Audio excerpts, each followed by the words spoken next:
Seigneur Jésus, notre Maître, notre lumière, notre chemin, notre vérité et notre vie. Nous sommes ici, Seigneur, reconnaissants de l'opportunité de l'étude, de l'opportunité, Seigneur, d'entrer en communion avec toi par cette petite prière, par la recherche de la connaissance, par notre besoin, Seigneur, de comprendre notre nature, les lois divines, les enseignements que tu es venu nous simplifier. Déjà, ça fait 2000 ans. Nous sommes reconnaissants, Maître, pour toutes tes bontés, tout l'amour, les guides que nous savons avec ton évangile, cette doctrine merveilleuse qui nous fait élargir nos perceptions, qui nous fait comprendre ce que tu attends de nous, ce que nous avons besoin pour transformer notre vie, pour aider nos frères et sœurs, pour finalement, Seigneur, cultiver l'amour dans nos cœurs. Que notre étude d'aujourd'hui puisse nous amener à une compréhension plus large, plus éclairée, que nous puissions mettre en pratique tout ce que nous apprenons ici. Demandons à nos bienfaiteurs de nous inspirer pour qu'on puisse partager nos points de vue, la connaissance, et nous puissions toujours regarder vers le haut et s'inspirer de cette divinité qui arrive à nous et qui est autour de nous en tout temps. Merci Seigneur. Merci chers amis. Merci bienfaiteurs, anges gardiens et tous les esprits protecteurs qui nous entourent en tout moment. Et nous donnons la bienvenue également à nos frères et sœurs désincarnés qui cherchent comme nous à apprendre et comprendre mieux. Merci Seigneur. Merci à tous. Ainsi soit-il. Merci, Yoré.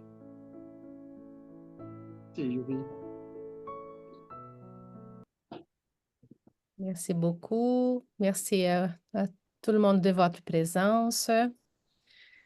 Est-ce que Christiane pourrait lire les premiers textes pour nous, s'il vous plaît? Bien sûr.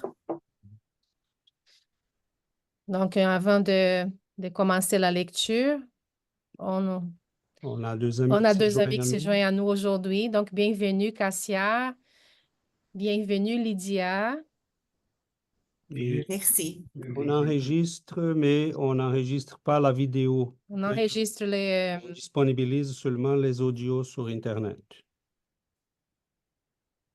OK, donc je partage les textes.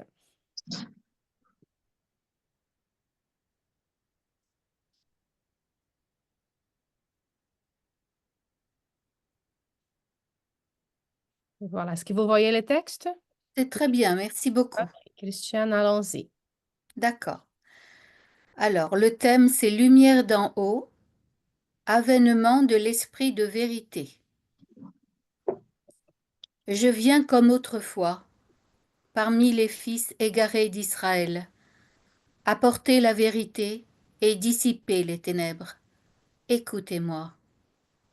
Le spiritisme, comme autrefois ma parole, doit rappeler aux incrédules qu'au-dessus d'eux règne l'immuable vérité, le Dieu bon, le Dieu grand, qui fait germer la plante et soulève les flots. J'ai révélé la doctrine divine, j'ai comme un moissonneur lié en gerbe le bien épars dans l'humanité, et j'ai dit, venez à moi. vous tous qui souffrez. Mais les hommes ingrats se sont détournés de la voie droite et large qui conduit au royaume de mon Père, et ils se sont égarés dans les âpres sentiers de l'impiété. Mon Père ne veut pas anéantir la race humaine. Il veut que vous aidant les uns et les autres, morts et vivants, c'est-à-dire morts selon la chair, car la mort n'existe pas, vous vous secouriez, et que non plus la voix des prophètes et des apôtres, mais la voix de ceux qui ne sont plus, se fasse entendre pour vous. Criez, priez et croyez, car la mort c'est la résurrection, et la vie c'est l'épreuve choisie, pendant laquelle vos vertus cultivées doivent grandir et se développer comme le cèdre. Hommes faibles, qui comprenez les ténèbres de vos intelligences, n'éloignez pas le flambeau que la clémence divine place entre vos mains, pour éclairer votre route et vous ramener, enfants perdus, dans le giron de votre Père. Je suis trop touché de compassion pour vos misères, pour vos immenses faiblesses, pour ne pas tendre une main secourable aux malheureux égarés, qui, voyant le ciel, tombent dans l'abîme de l'erreur. Croyez, aimez, méditez les choses qui vous sont révélées.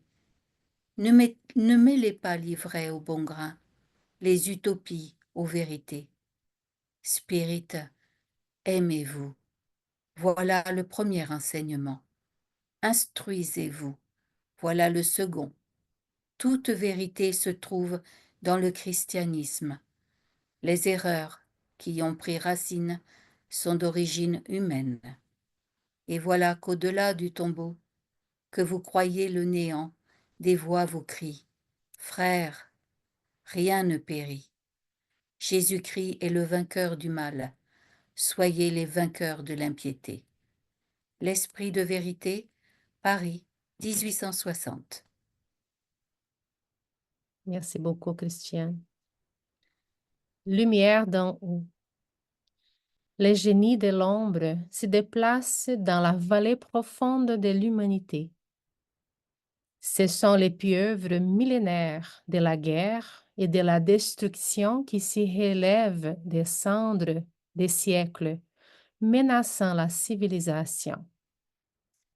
Ils envahissent des pays et dominent des peuples, dévorent les foyers et des temples, s'y moquent des idéaux supérieurs qui nourrissent l'humanité et séparent des frères avec la glaive de la mort. Cependant, des cercles sombres où persiste le tumulte du mal émerge la voix du divin pasteur. Mais moi, je vous dis, soyez miséricordieux, aimez vos ennemis, bénissez ceux qui vous maudissent, aidez ceux qui vous haïssent, priez pour ceux qui vous persécutent et vous calomnient. Bénissez votre croix. À celui qui vous oblige à marcher 1000 pas, marchez-en 2000 avec lui. À celui qui veut vous contester et vous prendre votre tunique, donnez-lui aussi votre manteau. Persévérez dans les biens jusqu'à la fin. Ayez bon courage. Dans les conflits idéologiques actuels, les forces perturbatrices de la haine et de la division crient, furieuses, dans toutes les directions. Retournons à la barbarie, descendons dans les ténèbres. Mais, attentifs à la plateforme céleste, les vrais chrétiens de toutes les écoles et de tous les horizons, avec des âmes unies autour du Maître, répètent, contemplant les lumières du monde à venir. Lumière d'en haut, lumière d'en haut. Un texte des frères X dans les livres Lumière d'en haut, psychographie de Chico Xavier.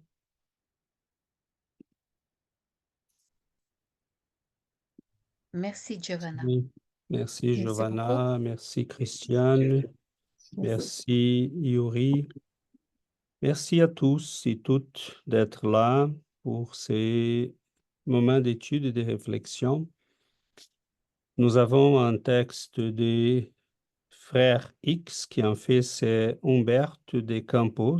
C'est un écrivain brésilien décédé au début des années 30, si je ne me trompe pas, euh, et qui était un académicien, un homme très reconnu par son intelligence, sa sensibilité comme écrivain. Les gens le lisaient beaucoup à ce moment-là au Brésil. Et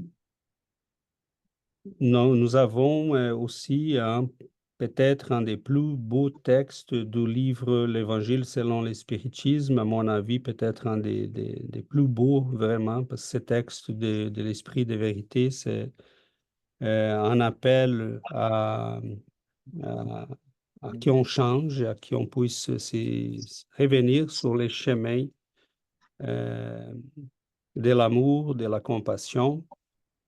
Mais c'est très intéressant parce que tous les deux textes sont assez profonds et je crois qu'il faut placer quelques éléments pour qu'on puisse en profiter vraiment de la profondeur de ces deux textes. Ça nous étonne toujours que ces esprits ont une vision très large, évidemment, parce qu'ils sont des esprits d'une certaine élévation. Si on peut imager cette affirmation, on pourrait dire qu'ils sont comme quelqu'un de nous qui était sur une montagne. Évidemment, ils voient plus loin, plus largement la réalité des vents. Ils peuvent nous dire, fais attention, cela vous attend. L'esprit de vérité nous parle que les hommes se sont détournés vers les chemins de l'impiété. Il nous invite à la fin à, comme Jésus était le vainqueur du mal, que nous soyons les vainqueurs de l'impiété. Et cela est très parlant parce que nous vivons présentement un moment de l'humanité où l'impiété est partout. Et on doit se rappeler que l'impiété, c'est les refus de tout ce qui est sacré, les refus de tout ce qui est noble. C'est pas seulement refuser, c'est attaquer, c'est détruire, c'est détourner la jeunesse, les familles, l'humanité de tout ce qui est noble, de tout ce qui a des valeurs supérieures. Et quand Humberto de Campos nous dit à la fin du texte que les forces des ténèbres nous disent retournons à la barbarie, retournons aux ténèbres, c'est pas pour faire de la littérature. En fait, c'est la réalité que nous vivons depuis quelques décennies. L'humanité se détourne vraiment. On pourrait analyser les raisons, on pourrait analyser les antécédents, les conséquents, les aboutissants, c'est pas ça, mais cela nous amènerait très loin de notre objectif. En fait, il faut qu'on se pose peut-être la question, quelle est la vision des mondes?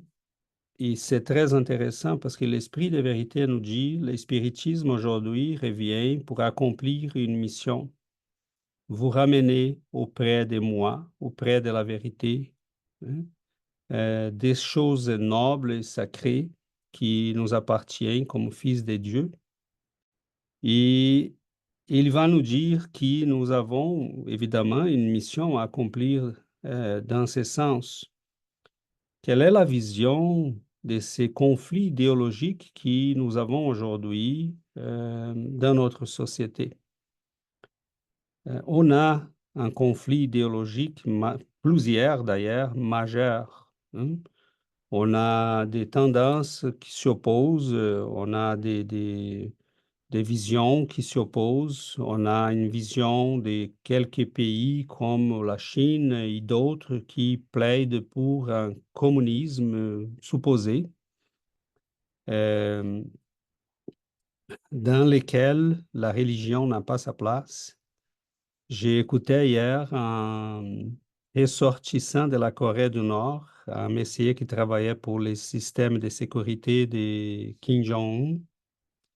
Et il racontait que dans une ville à proximité de sa province, ils ont trouvé une église chrétienne, des gens qui priaient en cachette. C'était 34 personnes.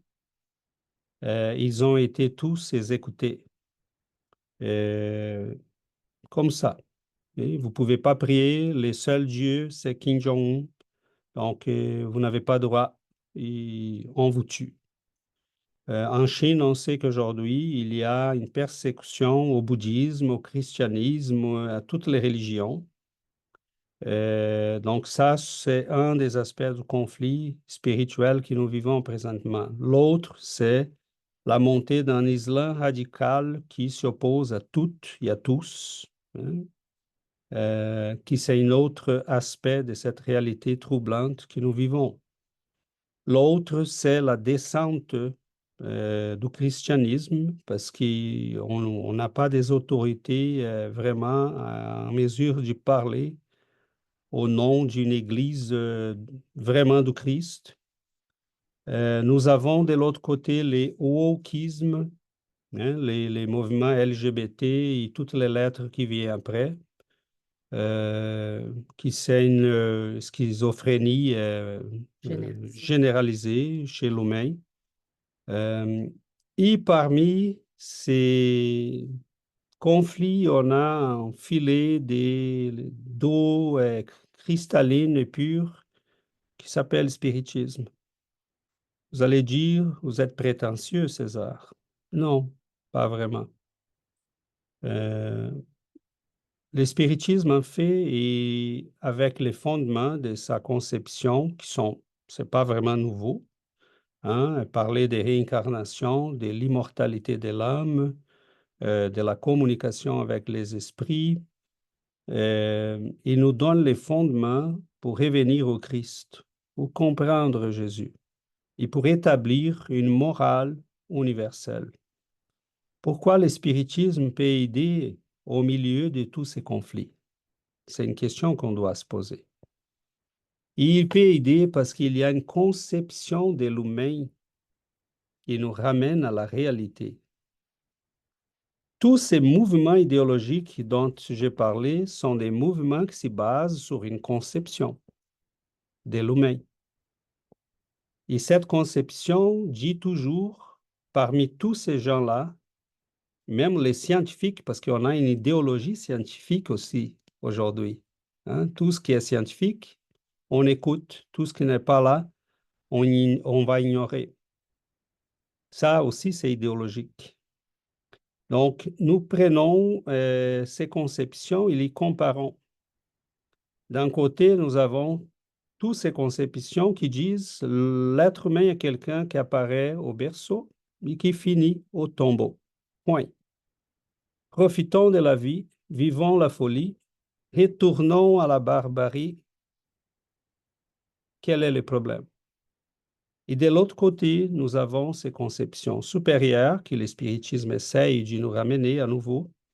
L'être humain est un être éternel, destiné à la perfection, à la beauté, à la lumière. Son parcours est millénaire. De vie en vie, on grandit, on apprend. Tous les efforts sont importants. Tout apprentissage qu'on fait, ça vaut la peine. Notre destinée n'est pas sur terre. Hein, il faut surmonter les passions, il faut surmonter les misères, il faut grandir intellectuellement et il faut grandir moralement. Notre destinée, c'est bien loin de ce monde. Hein, nous sommes plus grands que ça, nous sommes plus nobles que ça. Pourquoi choisir la misère si nous pouvons choisir la richesse? Pourquoi vivre avec les porcs si nous pouvons vivre avec les anges? Ce sont des choix, mais ces choix sont clairs pour nous dans le spiritisme. Pour ceux qui regardent la vie comme berceau, tombeau, mais quel est le problème de tuer? Quel est le problème de se mettre à la place des dieux et dire, ben, le dictateur en place, c'est lui le Dieu qu'on doit adorer? Quelle est la différence entre ça et la Rome des Néron ou des Caligule? Euh, on voit, on n'a pas de différence. Mais là, on voit au milieu de tout ça la douceur du Christ, l'amour du Christ, qui nous appelle toujours, et venez, venez à moi, prenons le chemin, grandissons. Donc, je place ces éléments et je m'arrête. Mais je crois que quand ces esprits parlent des conflits idéologiques, quand on parle de se détourner vers le chemin de l'impiété, et quand l'esprit de vérité nous demande de vaincre l'impiété, on était en 1860 quand quand il a écrit ces messages. Il était sûrement sur une immense montagne qui regardait la civilisation et disait, on sait où vous en allez. Et on est là. Donc, doucement, l'humanité a été prise en otage par des idéologies qui sont des idéologies des ténèbres, qui réduisent l'être humain à un être misérable. Et au milieu de tout ça, on a un capitalisme aussi qui détruit la famille, qui veut la détruction des valeurs parce que ça favorise la vente. Je me rappelle d'un messier qui travaille dans le domaine de la publicité qui disait à un moment donné, mais écoute, il faut valoriser les homosexuels parce que finalement, c'est une clientèle à qui on peut vendre. Euh, et j'ai dit cela, j'ai rien contre l'homosexualité en tant que telle, parce que nous, spirites, nous comprenons très bien c'est quoi l'homosexualité. Et nous pouvons même aider nos amis qui sont dans cette condition à comprendre sa propre réalité et trouver un chemin de croissance. Cependant, on voit que ce n'est pas une question de valoriser l'être humain, ce n'est pas une question de droit, d'égalité, de compassion. On veut vendre.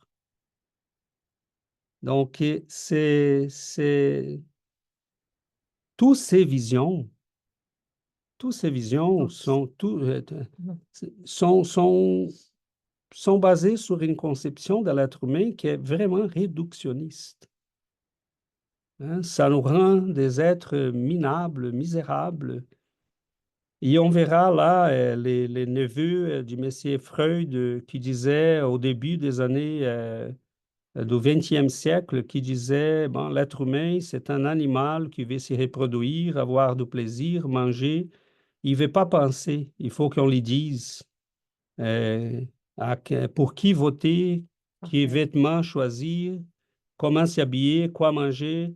Et c'est ça le rôle de la publicité. Donc, oui, l'humanité, si on les voit comme ça, et on les traite comme ça, et on transfère ça à notre conception de vie, et on commence à transférer ça à l'éducation, à la religion, à la politique, mais l'être humain va devenir ce qu'on veut qu'il devienne. Mais si on les regarde comme un être éternel qui doit être éduqué, amélioré, perfectionné, bon, là, on a une autre vision, hein, et on a un autre travail à faire. Donc, voilà, les amis. Fadimé nous dit, la morale universelle a déjà été donnée. Oui, ça a commencé là, Fadimé, avec les 10 commandements. Et j'utilise, Fadimé a écrit ici sur le chat que la morale universelle a déjà été donnée par les 10 commandements. Non, oui, tout à fait. Ça a commencé là. Et pour comprendre l'ampleur de ces 10 commandements, Euh, Moïse, il a été un homme de son époque. Il a commis des erreurs hein, pour défendre un citoyen de son peuple. Il a tué un Égyptien. Et là, il va recevoir les 10 commandements, parmi lesquels il dit, mais tu ne tueras pas ton frère. Ça montre que ça venait pas de lui, hein, que c'était pas une conception de Moïse. Et ça montre qu'on était en 1300 avant Jésus-Christ. Ça montre l'ampleur de cette conception, la grandeur de cette conception qui commence 1300 ans avant Jésus-Christ. Donc, cela venait d'en haut, vraiment. Et ça montre à quel point nous sommes en retard. Parce que le Christ est venu, le spiritisme revient pour nous rappeler tout ça. Et on continue à tuer, pas seulement les corps, mais les âmes. Donc, on a pas mal de chemin à faire. On avait Jonathan et après Yuri. Et bonjour à tous. Euh,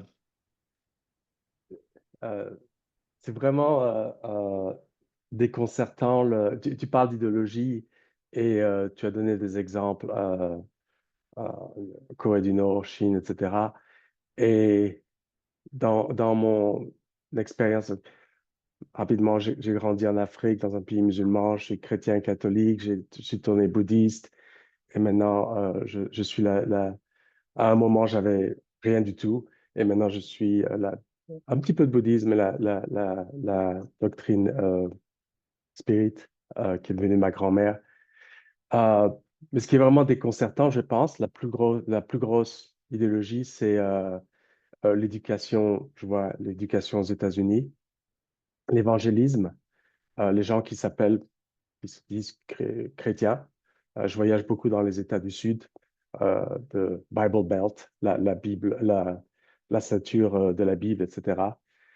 Et hier soir, j'ai eu une conversation avec ma fille. Elle a 15 ans maintenant, elle a un peu plus. Elle, elle, elle, elle- elle m'écoute sans arguer avec moi. Et j'ai disais, j'ai dit, tout ce que tu fais, tes études, tout ce que tu apprends à l'école, etc., c'est pas important.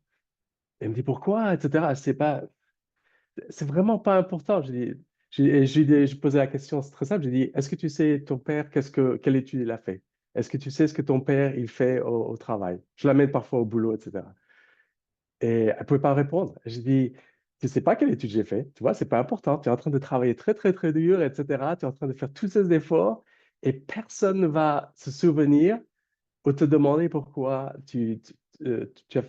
pour toi, c'est important, mais pour beaucoup d'autres personnes, c'est pas important. Et je lui ai expliqué que, et on t'apprend pas ça à l'école, c'est que ce qui est important, c'est ta personne, ton esprit.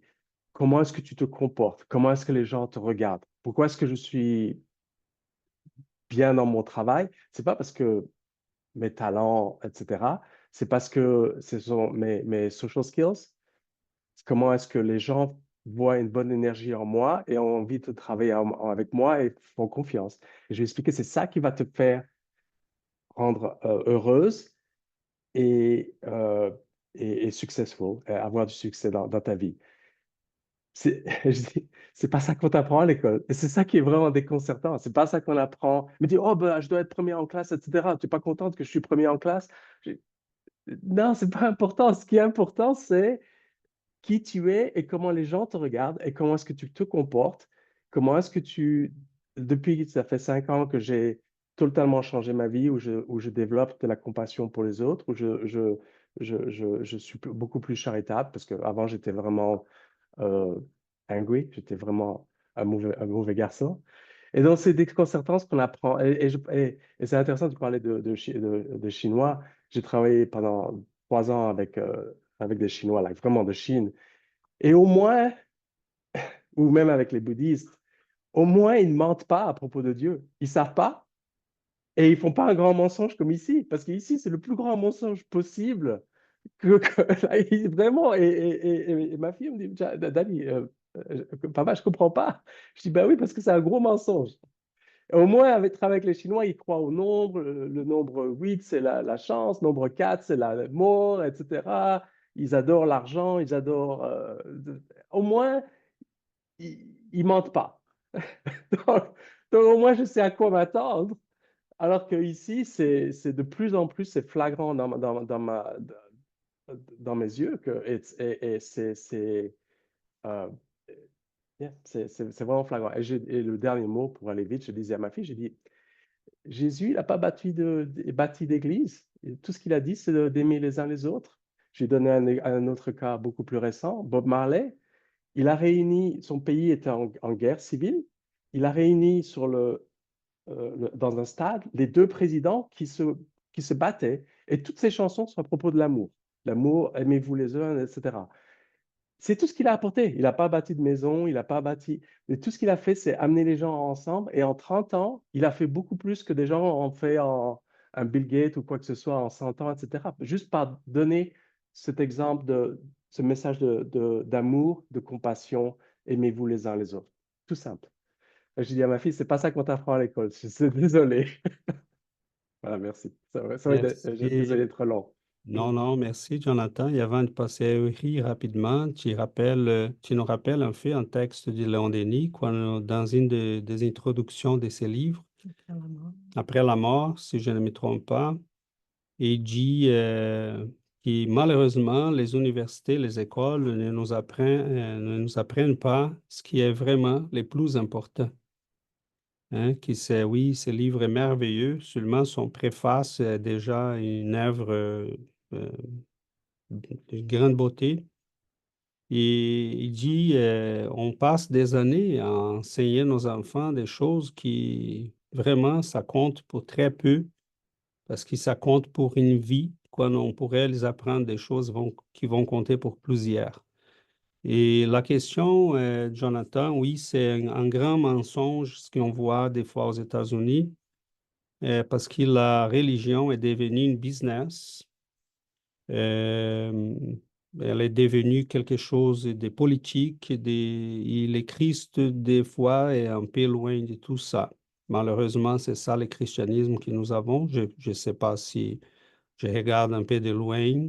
On ne peut pas On ne généraliser peut pas peut-être. généraliser peut-être. Il y aura certainement des gens qui sont très sincères et très dévoués, mais sont les grandes puissances médiatiques qui vont prendre la place. Et je me rappelle rapidement, pour passer à Yuri, dans Messier, j'ai regardé un documentaire qui parlait de la conversion des Iraniens, parce qu'ils en ont assez du régime des ayatollahs. Ils sont vraiment, on voit là des milliers de mosquées qui ferment et des milliers de personnes qui se convertissent ou qui abandonnent la religion, ou qui se convertissent au Christ, au christianisme.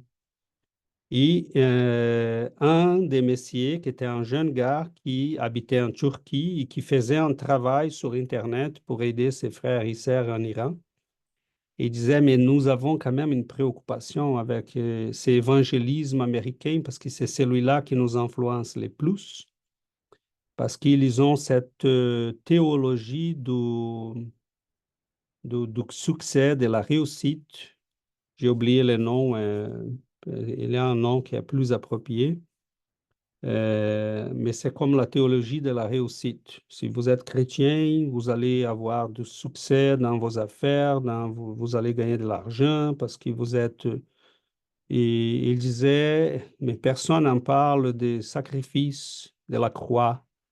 Hein, on oublie cet aspect du message du Christ. Donc, oui, c'est la théologie de la prospérité. Merci beaucoup, Véronique. Exactement cela. Et c'est ça, il disait, on est un peu inquiet, mais c'est ça qu'on a, il disait. Donc, on va vivre avec. Donc, voilà, c'est complexe, c'est un monde complexe. Donc, bienvenue. Faisons le mieux qu'on peut faire. Yuri et après Dominique. Merci. Quand tu dis tantôt, hein, vaincre l'impiété, Et pour vaincre l'impiété, c'est aller contre tout le monde. Parce que comme tu as dit, tu sais, le monde il nous appelle retournons à la barbarie, retournons à la barbarie. Donc, s'opposer à vaincre l'impiété, c'est s'opposer au monde, finalement, s'opposer à cette culture aux tendances culturelles ou politiques, de tout, là, tu sais, et pour ça besoin d'avoir du courage, pour avoir la volonté, la persévérance. Et, tu sais, les personnes qui ont essayé de défendre les Christ ou les théologies élevées, on dit, les pensées plus élevées, les comportements plus élevés, ont suivi des défis, hein, des défis importants parce qu'on s'est fait exclure. Hein, on vit ce qu'on appelle la culture comment on appelle ça, la culture de l'annulation. Hein? On s'est fait, non, non, comme tu dis, il faut s'engager profondément. Et je me rappelle que quand on avait fait l'étude en portugais, tu avais parlé tu as mentionné, on vit l'ère de l'impiété. Là, ça me fait un choc parce que si souvent on voit les choses à l'extérieur, mais on ne prend pas le temps de méditer. Hein. Le texte il nous parle de méditer non seulement aux enseignements, mais autour qu'est-ce qui est autour de nous. Puis si je voyais, il disait, oui, l'ère de l'impiété, oui, c'est une période vraiment où est-ce que il prédomine les valeurs morales, la dégradation, toute, tu sais, la vie matérielle est plus importante. Il y a l'augmentation des guerres, des violences. En tout cas, vraiment, ça m'a fait un choc, mais on les voit dans notre monde. Et je pensais, une chose que ça me faisait le plus peur, c'est la normalité de tout ça, qui essaye de faire ça tout normal, de banaliser la violence, je sais pas, les sexes, de régler. Si quelqu'un qui voit pas la pornographie est pas normal. Hein? Quelqu'un qui, tous les films, les jeux vidéo, tout dans les médias, c'est la violence. Donc, c'est quelque chose est vu comme normal maintenant. Donc, toute cette normalisée de comportement qui avant était considéré comme immoraux ou inacceptable, maintenant, c'est quelque chose de normal. Donc ça me fait très peur, là, quand on voit l'impiété, qu'on vit dans l'ère de l'impiété, c'est ça. Donc, je pense que le texte, il nous appelle aussi ou à cette nécessité de discernement du bon, du mauvais. Et le texte, il parle de l'utopie, hein, la vérité de ce qui est faux. Et donc, l'importance du discernement pour nous est rester fidèle à nos croyances, à ce que nous apprenons ici. Merci. Merci, Yuri, Dominique. Oui, bonjour à tous les amis. Ce texte, il nous rappelle que c'est l'éternel combat entre le bien et le mal que l'on voit dans toute l'histoire, à travers les livres et les exemples. Et César nous a dit qu'il nous a parlé à un moment de détourner la jeunesse des valeurs inférieures. Et ça m'a fait penser à la condamnation de Socrate, qui descendait dans les rues à Athènes pour essayer de rappeler la jeunesse de ne point aller à la guerre contre les Spartes à l'époque, contre les Spartiates, mais plutôt d'étudier et méditer sur la philosophie. Qu'est-ce que l'âme? Est-ce que la mort, la vie continue après la vie, etc.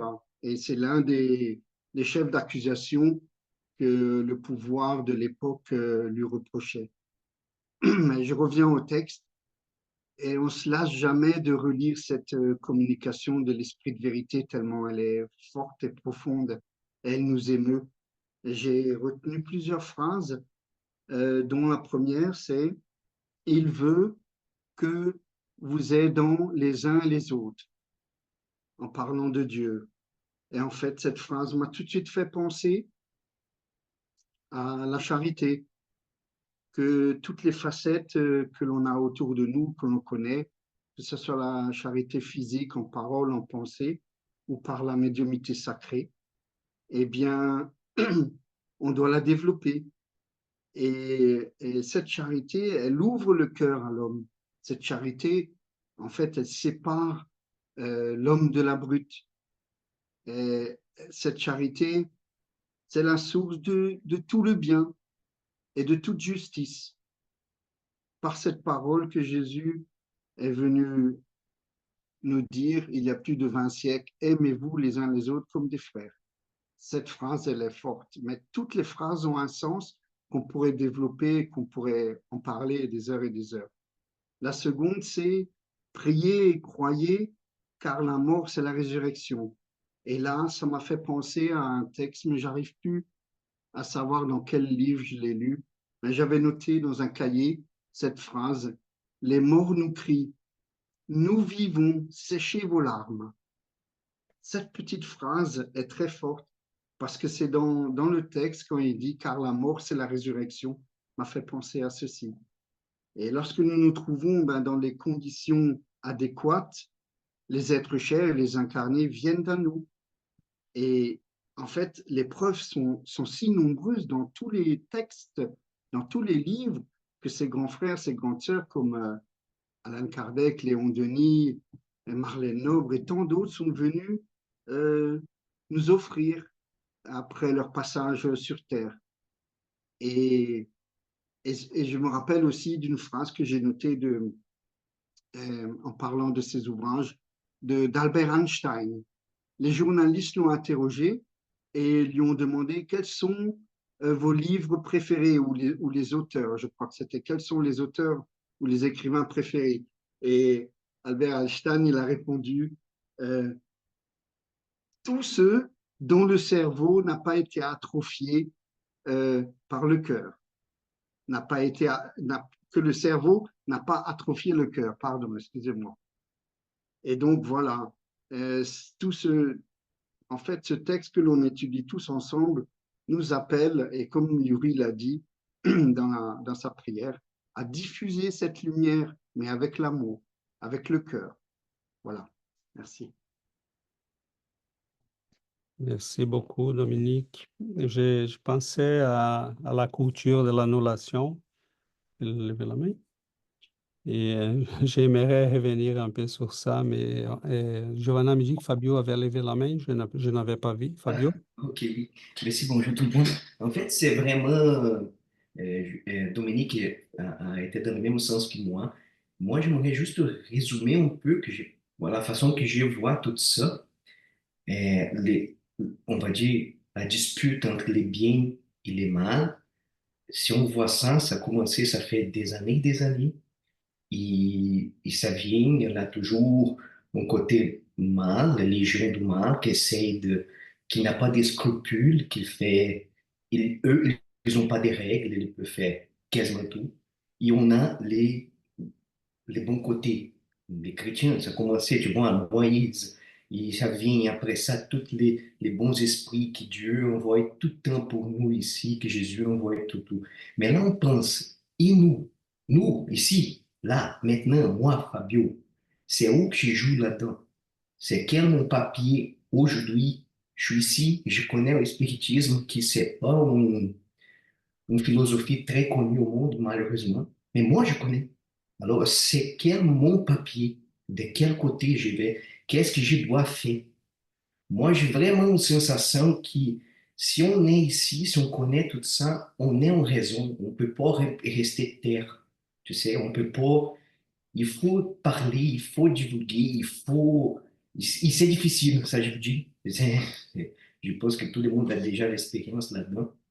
Alors, mais je vois vraiment de ce côté, nous ici, dans les camps de bien, on va dire, il faut qu'on fasse ça, qu'on touche dans les bobos. Regarde, ça, c'est pas correct. C'est pas comme ça que ça fonctionne. Il faut vraiment, parce que des fois, on s'éterre, parce qu'on veut pas que les autres sachent notre opinion, parce que peut-être quelqu'un va être fâché contre moi, ou peut-être qu'est-ce qu'ils vont penser de moi. Mais oui, c'est sûr qu'on a des respects. On a, par exemple, dans le travail, c'est quelque chose. On doit respecter les règles du travail. Mais en dehors de ça, je trouve intéressant, et je trouve pour moi important, qui me connaissent, c'est moi, je suis un conservateur. Je ne dis pas de politique, je dis, mangent bien. Et alors, et c'est important de se positionner, de se parler, d'essayer. Si tu réussis à avoir une personne que tu pourrais changer d'idée, que tu pourrais amener à Christ, si chacun fait ça tu vois, la pyramide va grandir.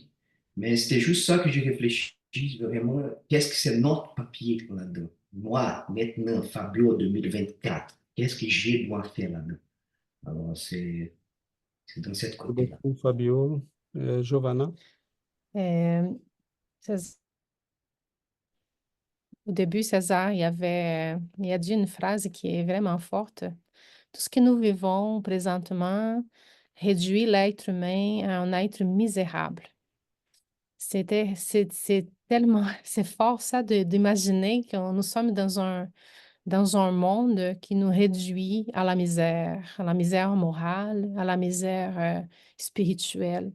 Tandis que nous sommes des êtres où tout ce que nous avons à développer en nous pourrait nous amener à la lumière, à la paix, à l'amour, à tout ce qu'il y a de plus noble, de plus important.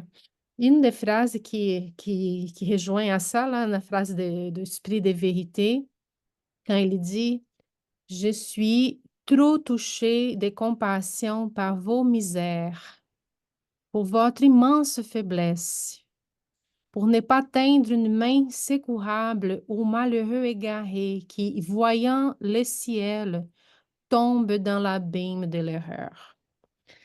Donc, c'est vraiment forte cette phrase-là parce que cet esprit, il nous dit, vous vivez dans la misère. Et César a dit, pourquoi on choisit les porcs au lieu des anges? Pourquoi nous choisissons de vivre dans cette misère au lieu de vivre dans la lumière? Et le texte de Frère Hicks, de Humberto de Campos, c'est ça qu'il nous invite à la fin quand il nous dit lumière d'en haut, lumière d'en haut.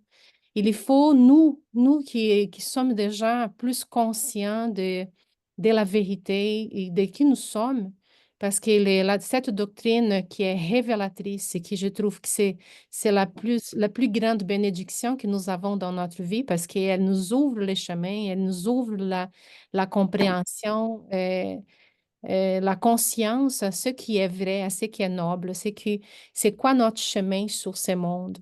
Donc, c'est l'invitation de regarder vers les hauts, vers les ciels et sortir de l'abîme parce que nous vivons ici et nous pouvons contribuer, comme vient de dire Fabien, nous pouvons contribuer à que cette lumière s'installe, au moins autour de nous. Nous ne pouvons pas sauver le monde parce que même le Christ n'a pas fait ça. Il y a du travail personnel de tout le monde, mais nous pouvons faire notre travail autour de nous pour les gens qui sont autour de nous. Donc, de parler comme Jonathan a fait avec sa fille, il faut qu'on parle aux gens qui sont à nos côtés parce que nous connaissons, cette connaissance-là, elle est sublime. Cette connaissance-là change les vies. Moi, je ne peux pas parler au travail, mais je travaille avec des jeunes. Je ne peux pas les inviter à lire les choses, mais quand je remets un document, par exemple, je mets toujours une phrase. Dans cette phrase-là, c'est écrit Allan Kardec, Léon Denis. Donc, je ne peux pas parler, mais j'invite ces jeunes-là à connaître ces noms. Peut-être qu'il va réveiller quelqu'un d'aller chercher c'est qui Allan Kardec, c'est qui Léon Denis. Donc, un livre qu'on peut distribuer, un livre qu'on peut mettre dans une bibliothèque, dans une table, dans un restaurant. Et on peut faire on peut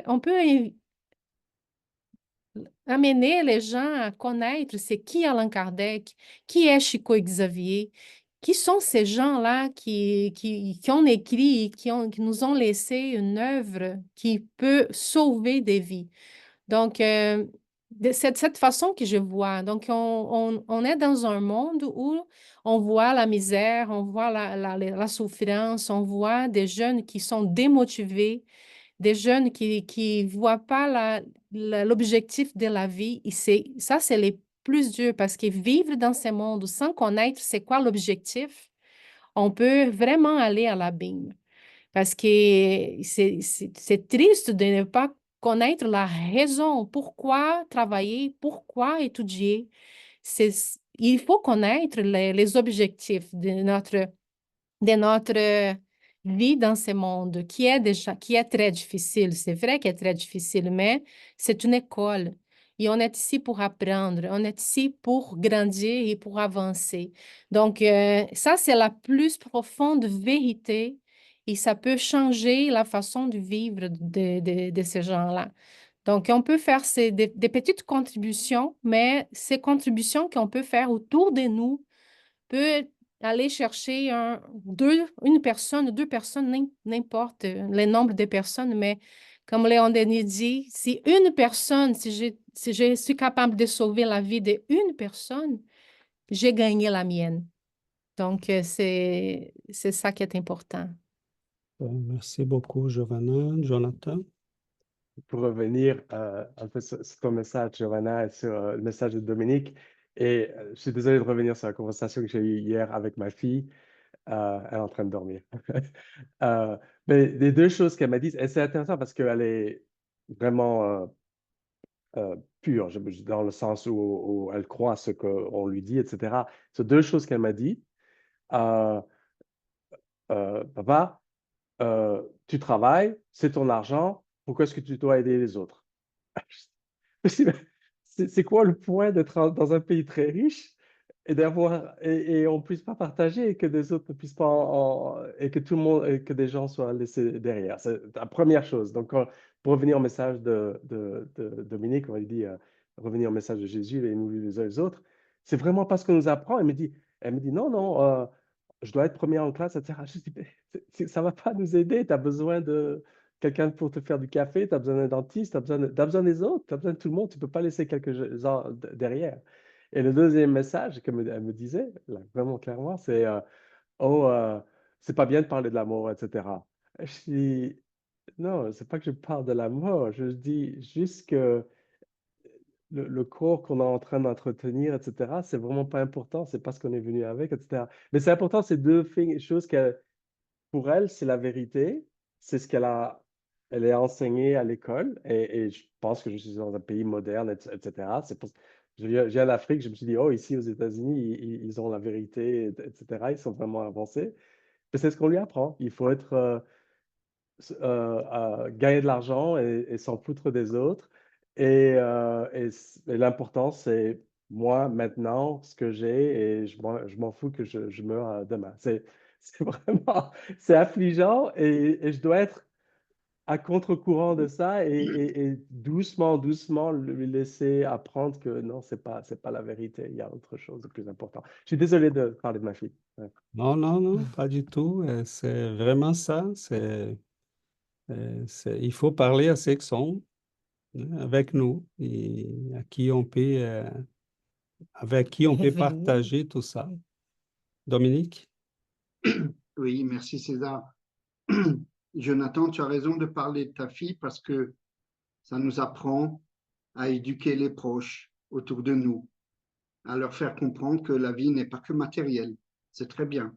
Mais je voudrais revenir au texte et aux autres phrases que j'ai retenues et que Giovanna a, a dit. Croyez, aimez, méditez les choses révélées. Je crois au destin, à la vie future, grâce au spiritisme, grâce au codificateur Alain Kardec et à tous ces apôtres du spiritisme comme Léon Denis, Delanne, etc. Et Léon Denis, dans un livre, il a dit que c'est intéressant d'arriver à un moment de notre vie où nous sommes septuagénaires, que l'on a 70 ans, parce qu'on peut regarder le passé et dans le calme, on voit tous les chemins qui nous ont fait changer de direction. Et ça, c'est intéressant. Et justement, lorsqu'il dit croyez, aimez, méditez les choses révélées, et lorsqu'on médite là-dessus, c'est très bien parce que quand on regarde nous qui sommes maintenant, nous avons changé de chemin également. nous sommes spirites. Et certains n'ont pas encore le courage de l'avouer autour d'eux, il y en a même beaucoup. Et d'autres, comme César et Giovanna, eh bien, ils passent à l'action parce que ils sont formés. Ils ont assez de bagages, comme on dit, physique, intellectuel et moral pour pouvoir en parler très calmement et très gentiment autour de nous. Et voilà, c'est important. Et c'est pour cela que c'est grâce à l'étude, à la lecture et à la compréhension des choses eh ben, que nous avançons. Et il y a aussi une phrase que j'ai beaucoup aimée dans le deuxième texte, à ceux qui veulent faire 1000 pas, faites-en 2000 avec eux. Il y a un mot que j'ai appris, dont j'ai appris sa réelle valeur. Ça s'appelle la disponibilité. Avant, être disponible, ça m'inspirait pas, ça me disait rien. La disponibilité, c'est être à l'écoute fraternelle, c'est-à-dire lorsqu'un frère vient et qu'il est en dépression parce qu'il a des problèmes avec son épouse, ou que son enfant est dans la drogue, ou qu'il a perdu son emploi, être disponible, c'est être à l'écoute fraternelle. Et c'est ce qui nous invite à travers cette phrase à ceux qui veulent faire 1000 pas, faites-en 2000. Prenons le temps de les écouter, d'avancer avec eux et ne pas dire comme actuellement la société veut, ah, je n'ai pas le temps, je ne suis pas disponible. Non, faisons l'effort. Et ça, pardon, ça, ça, ça nous réchauffe le cœur, ça nous ouvre encore plus le cœur et devient de plus en plus gros. Et quand on s'active avec ces vertus, eh bien, c'est là qu'on devient plus fort, c'est là qu'on devient meilleur, c'est là qu'on a ces réelles récompenses sur terre. Qu'est-ce qu'a dit Kardec? Or, la charité, point de salut. Croyez, aimez, méditez les choses révélées dans cette phrase.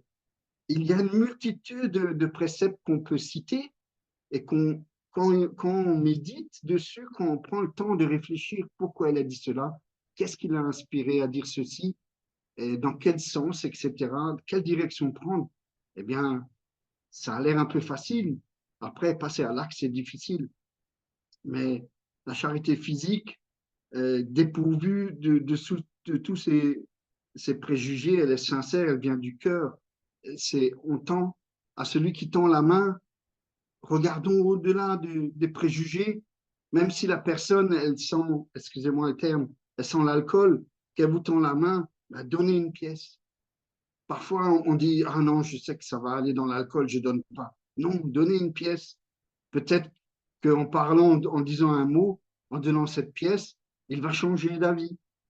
À la charité intellectuelle, je ne sais plus qui a dit ça, si c'est Yuri, ne mettons pas la lumière sous le boisseau, mettons-la sur le chandelier, c'est-à-dire que ce que l'on apprend, bah, qu'on le divulgue, qu'on le sème sans compter. On n'attend pas tout de suite que l'arbre pousse, hein. Il faut parfois un certain temps avec certains frères. Voilà, qu'on diffuse ces messages enseignés par le spiritisme lentement, calmement, qu'on ne perd pas de temps avec ceux qui ne le veulent pas. Et Kardec l'a dit, mieux vaut ouvrir les yeux à 100 aveugles qu'à un qui veut rester dans l'ombre. C'est quelque chose comme ça. Vaut mieux ouvrir les yeux à 100 aveugles qu'à Et un qui veut rester dans l'ombre. le texte du livre des médiums, il dit, c'est mieux refuser 99 vérités qu'accepter Un mensonge. un mensonge. C'est ça. Merci, c'est ça. Et voilà. Et apprenons tout ceci et à l'acter ici-bas.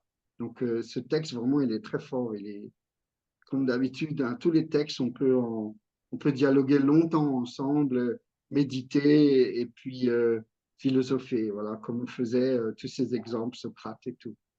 Merci Merci, les amis. beaucoup, Dominique. Bon, c'est ce qu'on fait. On essaye de méditer les choses révélées et je pense que ces moments sont précieux pour nous. Euh, c'est, c'est vraiment c'est vraiment très riche parce qu'on voit les exemples que Jonathan a donnés avec sa fille. Hier, on parlait aussi avec un ami dans un de nos études. Il parlait que sa fille demandait quelque chose qui est à la mode présentement.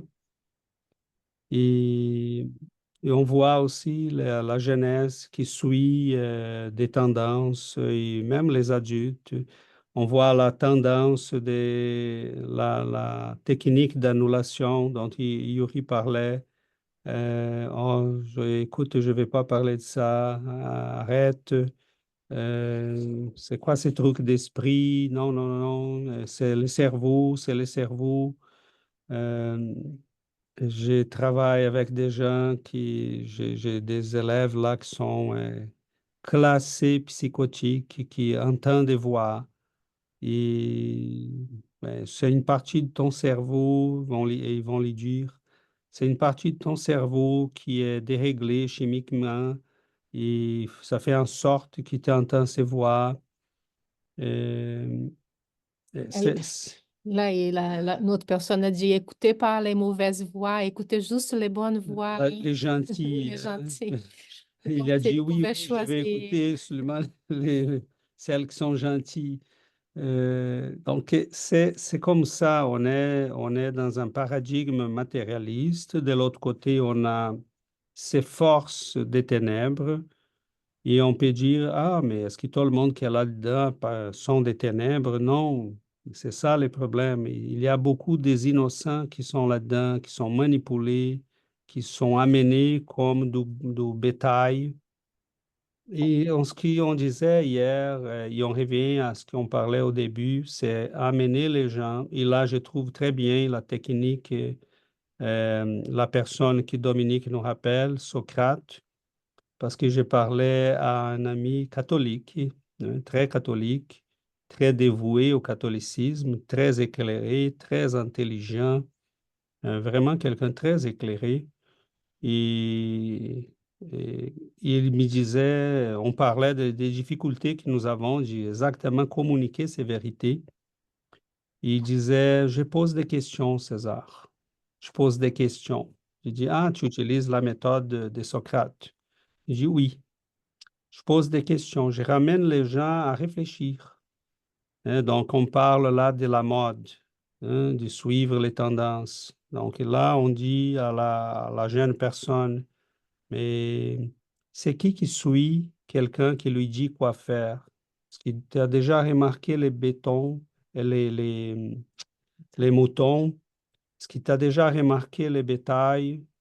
Euh, Fais attention, parce que quand tout le monde fait la même chose, ça suffit qu'un chien jappe très fort pour que les moutons l'obéissent. Ils sont plus nombreux, hein. Ils sont des fois une centaine, mais ça suffit un chien qui jappe et qui s'impose. Et et il va guider tous les troupeaux. Donc aujourd'hui, les médias sont en train de dire, mais quelles sont les conceptions de ces gens qui sont derrière les instruments médiatiques? Là, on revient à ce qu'on parlait au début. Ils voient l'être humain, comment il t'y voit toi? Hein? Si on parlait à la fille de Jonathan, comment il t'y voit toi? Et tu vois comme un mouton qui ne pense pas, qui veut du plaisir, qui veut se reproduire, qui ne pense pas, qui réfléchit pas. Et ils vont te dire pour qui voter, comment s'habiller, où y aller, quels vêtements utiliser. Est-ce que c'était vraiment ça? Quel verre acheter? Quel verre acheter, hein? Giovanna a commencé la discussion hier parce que notre fille a dit, en voyant une personne qui passait avec une tasse, Une bouteille. type une bouteille en plastique ma fille a dit, maman, tu vois, là, c'est la nouvelle mode. Toutes les filles achètent ça. Elle a dit, ah oui. Là, hier, Giovanna, par curiosité, oui, Christiane, les influenceurs, les YouTubers, hein, donc, ce sont des gens vides qui remplissent des gens vides. Je ne sais pas comment ça marche, cette magie. Euh, Comment quelqu'un de vide qui n'a rien en soi peut remplir quelqu'un d'autre, hein? Donc, c'est le vide qui remplit les vides. Et sont les aveugles qui conduisent les aveugles. Et là, on voit la haine qui Athénas et les gouvernements d'Athénas a eu envers Socrate. Hein. Donc, il disait à la jeunesse, écoute, tous ces dieux-là, c'est de la foutaise, ça n'existe pas. Hein. Si il y en a un dieu, il y en a un. Euh, la- L'amour est plus important que la guerre, la connaissance est plus important que la violence. Là, il ramenait ces gens à réfléchir, à penser, à sortir des lieux communs. Ben, on va le tuer parce qu'il ne peut pas faire ça. Il peut détourner. Là, il détournait, hein, l'accusation, c'était qu'il détournait, mais non, il les ramenait sur les bons chemins. Et aujourd'hui, la politique d'annulation, c'est ça.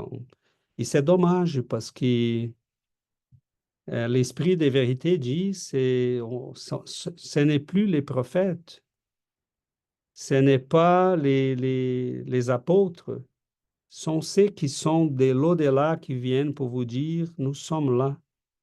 Regardez la réalité, la vie continue. Hein, vous êtes éternel, vous allez vivre avec les conséquences de vos actes. Prenez garde, c'est le temps de vous réveiller. Ce n'est plus les prophètes, les apôtres, les grands mystiques, sont ceux qui étaient jusqu'hier à côté de vous, qui reviennent pour dire, réveillez-vous. Hein, finalement, dans la parabole de l'Évangile, quand les riches demandent à Dieu qu'il puisse revenir auprès des siens, et Dieu dit non, ils ont les prophètes, hein, ils devraient les écouter, mais aujourd'hui, Dieu dit, OK, on vous accorde ça. Vous pouvez revenir et parler à vos êtres chers.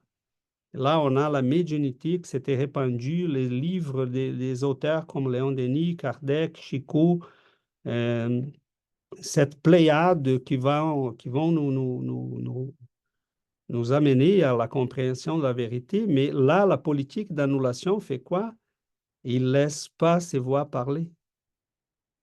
Parce que la vérité est déjà là et elle n'est pas seulement la vérité spirite. La vérité, c'est la vérité. C'est le spiritisme, c'est une expression de cette vérité. Comme on la trouve aussi dans les protestantismes, dans le catholicisme, dans l'islamisme, dans le bouddhisme. La vérité est un peu partout. Mais qu'est-ce qu'on fait aujourd'hui? On fait taire ces voix.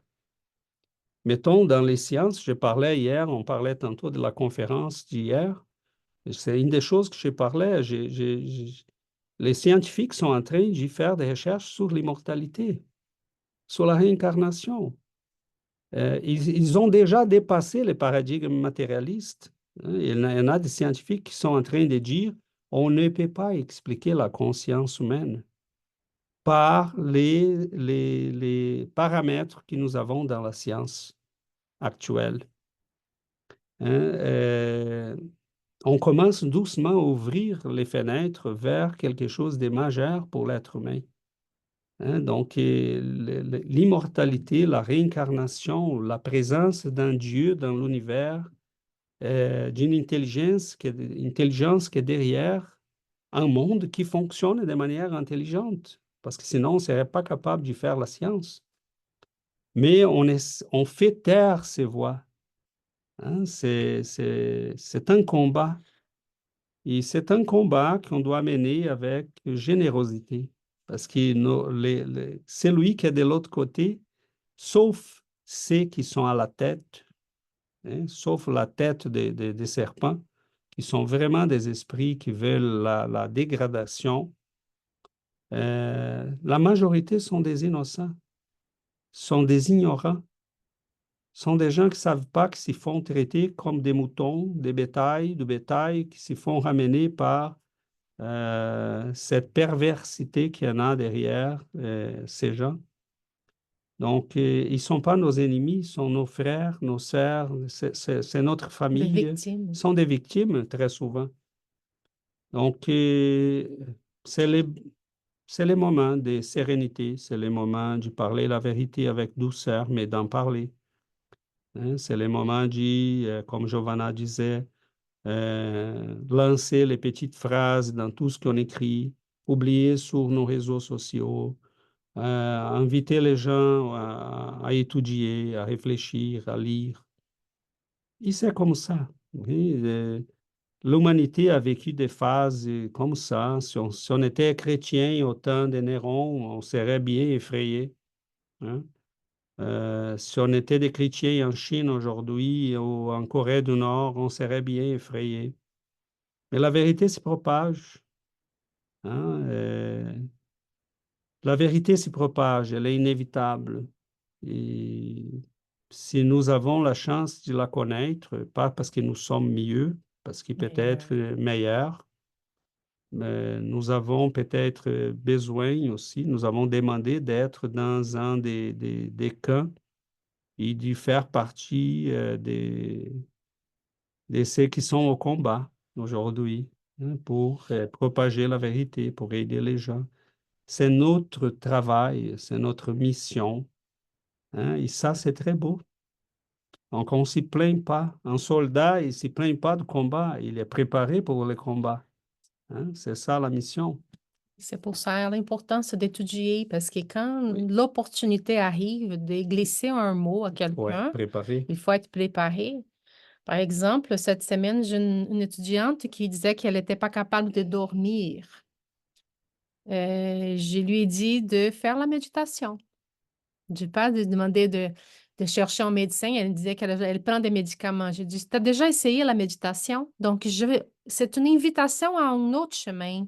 C'est ça. Un autre élève disait qu'il faisait un travail sur la lobotomie.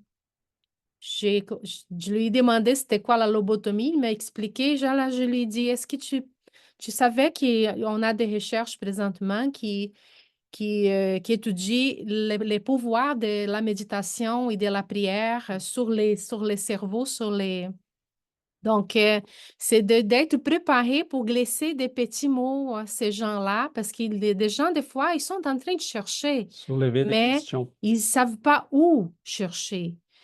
Où est-ce qu'ils sont les... Donc, on sait on prend l'Évangile selon le spiritisme, l'œuvre de Kardec, on a accès, mais les gens n'ont pas accès à ça. Ils ne savent pas où aller chercher la vérité, les connaissances. Donc, c'est là l'importance de laisser un livre de temps en temps sur un endroit où les gens passent, sur la table d'un restaurant. Parce que là, ces livres-là c'est important que ces livres-là arrivent aux gens. Et on fait ça pour les gens parce que le spiritisme, ça se partage d'une manière généreuse. On n'a pas des églises, on n'a pas un clergé, on ne demande pas d'argent. Et si vous en rentrez quelque part, que les gens se disent spirit, vous demandent de l'argent, quittez parce qu'ils n'ont pas compris c'est quoi le spiritisme. Comme ici, nous partageons et nous avons un axe d'action, au moins dans notre groupe, qui s'est préparer les gens. C'est ce que Giovanna disait. Il faut être préparé, il faut étudier pour qu'on puisse répondre aux besoins au moment qu'ils se présentent. Poser une bonne question, c'est des fois plus important que donner une bonne réponse. Hein. Donc, parce qu'on amène les gens à réfléchir. Mais il faut être préparé. Hein. C'est ça, c'est pour ça qu'on privilégie l'étude. Oui, Yuri. Oui, rapidement, et comment ce savoir, cette connaissance, ce que nous faisons ici, peu à peu, ça devient un devoir. Ah, ce n'est plus comme une option. Je l'ai vécu, ça fait 2 semaines. J'ai un ami qui est en train il y a plus certaines choses que va en contre de qu'est-ce que le spiritisme nous montre. Puis c'est un ami que j'aime beaucoup.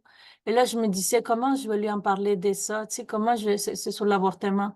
Comment je disais, comment je vais lui parler pour la faire comprendre notre point de vue sans blesser, mais l'amener vraiment à la compréhension. À un moment donné, j'étais avec elle, puis ça me chicotait, ça faisait des semaines. Puis là, j'avais comme les messages, non, l'intuition, hey, c'est ton devoir, parle, parle. Tu sais, c'était pas. Tu sais, j'essayais, j'y pensais beaucoup comment, hein, mais c'était vraiment, c'est ton devoir, passer. Et là, j'ai parlé avec elle, puis là, ça le fait vraiment réaliser, tu sais, j'avais les arguments solides, on va dire, pour lui faire comprendre. Et là, il me dit, là, il a dit, ça a tout bouleversé mes croyances, ma façon de penser, tu sais, cette culture-là de power de femme, hein, je sais pas comment on dit en français, empoderment, ou je sais pas, mais ça a vraiment comme, pouf, changé sa conception. Donc, j'ai trouvé ça, j'étais reconnaissante de pouvoir faire ça pour elle et pour moi, mais ça devient un devoir. C'est juste ça. Merci. Merci beaucoup, Yuri. Dieu soit béni que tu étais sur son chemin. Jonathan? Oui, je vais vous donner mon exemple, comment est-ce que j'ai été introduit par le spiritisme. J'ai déjà dit, ma grand-mère et mon arrière-grand-mère ont commencé le centre à Liège, en Belgique. Et quand ma grand-mère est décédée, vraiment, ma mère et mon oncle m'ont toujours dit que ma grand-mère était folle, qu'elle parlait aux morts la nuit et que c'est complètement dingue et ils ne voulaient pas lui parler, etc. Quand ma grand-mère est décédée, j'étais le seul qui m'occupait d'elle pendant presque 15 ans, 20 ans. Yolande, qui est une simple caissière dans un petit magasin, dans une petite ville en Belgique. Je l'ai appelée parce que j'avais le numéro dans la maison de ma grand-mère. Et j'ai dit, il faut que vous m'aidiez. Ma grand-mère est en train de décéder, elle est sur un respirateur, etc. Et elle a pris le temps. Dominique, tu disais le mot disponible. Elle a pris le temps de me parler à deux, trois instances pendant au moins 1 heure de temps et vraiment me faire comprendre que non, ça arrive et c'est comme ça, etc. Et 2 semaines après, je reçois un FedEx de Belgique avec mon premier livre de Kardec que Yolande m'a envoyé. Et chaque année, je dis, Yolande, je voudrais vraiment vous rencontrer. Je la remercie parce elle est active en Facebook. Elle veut rien du tout. Et elle m'a aussi aidé à me connecter avec Giovanna et avec le groupe. Donc, les choses vraiment. Et je regarde Yolande, elle est italienne, elle vit en Belgique, c'est une petite caissière, elle n'a pas une vie. Ben, je pense qu'elle est extraordinaire. Elle a été disponible pour moi quand j'en avais vraiment, vraiment besoin pour partager avec le groupe. César aussi, il est disponible quand j'en ai besoin. Des fois, après notre étude, je l'appelle quand je suis désespéré et il prend le temps. Il me rappelle. Il me rappelle 20 minutes après. Merci. Merci, Jonathan. Ça arrive pas très souvent. Il est très serein, très solide, et ça va super bien. Mais ton exemple est merveilleux, Jonathan, parce que c'est ça. Une personne simple qui, aux yeux du monde, c'est personne, mais qui, avec son attitude, sa disponibilité, sa générosité, et pour cibler ce qui est important dans la vie, est capable d'aider quelqu'un, de changer une vie. Hein, et ça, c'est merveilleux. Ça veut dire que nous avons tous ces pouvoirs dans notre simplicité, dans notre petit monde, être quelqu'un qui peut des fois sauver une vie. Donc ça, c'est merveilleux. Notre dernière intervention, Fadimé. Oui, c'est juste par rapport à la divulgation. Des fois, il y a vraiment des coïncidences ou des synchronicités qui font qu'en fait, vous êtes sur le chemin de la personne à qui vous devez donner le message. Parce que par l'intermédiaire d'une amie qui est kinésithérapeute, elle a parlé de moi par rapport à ce que je fais à une dame qui va perdre son mari bientôt. Donc, du coup, j'ai eu par rapport à d'autres. En fait, ces opportunités, c'est toujours des biais, mais ça vous emmène toujours à. Et du coup, j'en ai profité pour lui parler voilà, de la vie après la mort, de ce qui se passe. Et elle était très ouverte à ça. Mais je crois que ça lui a fait du bien. Donc, du coup, je vais lui emmener un. Donc, des fois, il y a aussi. Les situations se présentent à vous parce que vous devez le faire, mais c'est l'occasion de le faire, d'en parler. Et quand on en parle, moi, chaque fois que j'en parle, ça se passe toujours très bien. Il y a juste le mot spiritisme voilà, qui fait un peu mal aux oreilles de certaines personnes. Mais après, quand on donne des exemples, ben, ils se rendent compte qu'ils ont aussi déjà vécu certaines choses, qu'il y a aussi certaines choses, ou qu'ils connaissent quelqu'un. Et du coup, et comme ça, de fil en aiguille, on peut développer. En tout cas, on peut attiser la curiosité.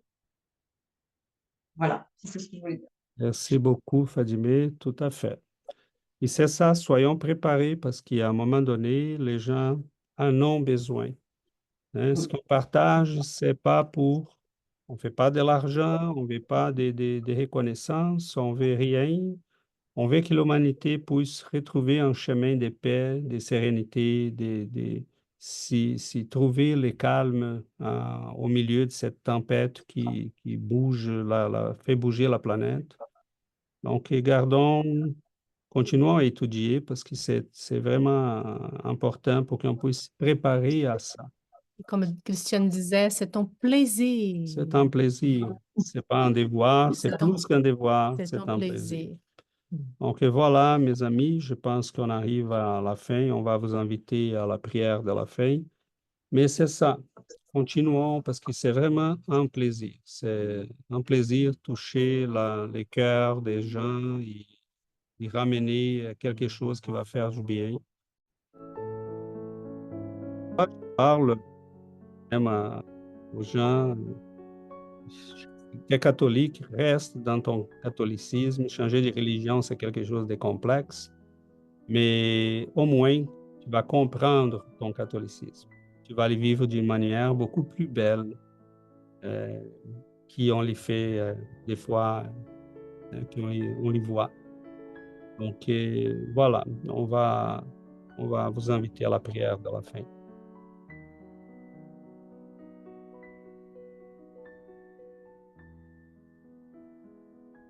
Chers amis, nous prions ensemble. Nous nous tournons vers cette lumière d'amour, de bienveillance qui est en nous et autour de nous. Qu'il nous enveloppe dans cet amour, qui nous aime, qui nous guide, qui nous soutient dans les moments de difficulté, au milieu des épreuves. Nous prions, Seigneur, comme si nous étions ces enfants qui te cherchaient quand tu arrivais dans les petits villages de la Judée, de la Galilée. Ils te cherchaient, ils voulaient te toucher, ils voulaient être avec vous. Nous vous cherchons, Seigneur, comme si nous étions ces enfants.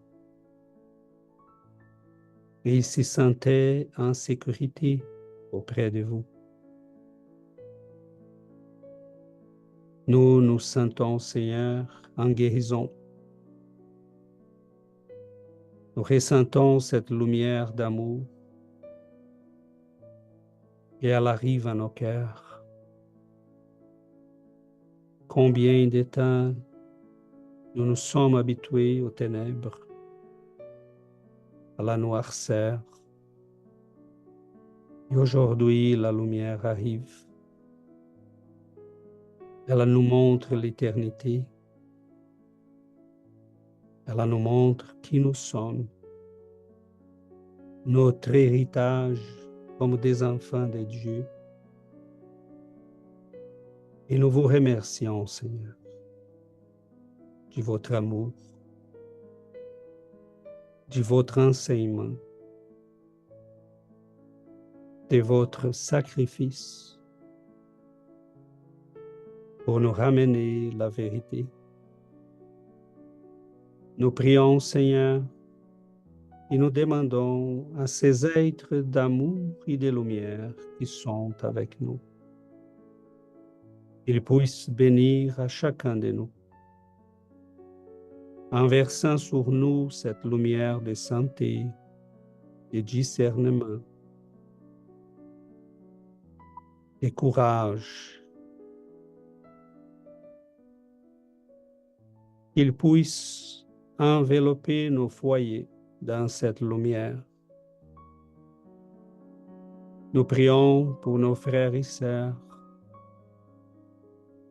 qui n'ont pas encore la joie de connaître cette lumière, pour ceux qui sont dans les hôpitaux,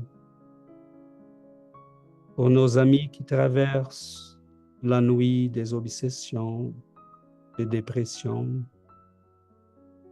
pour les foyers qui ont perdu un être cher. Nous prions, Seigneur, pour ce monde qui a tant besoin d'amour, de lumière. Nous vous remercions de cet amour, de cette lumière. Et nous vous demandons, Seigneur, de nous aider, de nous guider sur ces chemins de croissance. Et nous puissions continuer, suivre tes pas. Que nous puissions, Seigneur, écouter ta voix, qui arrive à nous encore et encore, 2000 ans après. Nous vous remercions de cette voix d'amour et lumière qui un jour a parlé sur cette planète. Merci infiniment, Seigneur. Merci, cher guide, et merci, chers amis, parce que nous partageons ensemble ces chemins. Que le Seigneur puisse nous bénir à tous avec beaucoup d'amour, de lumière et de discernement. Qu'ainsi soit-il.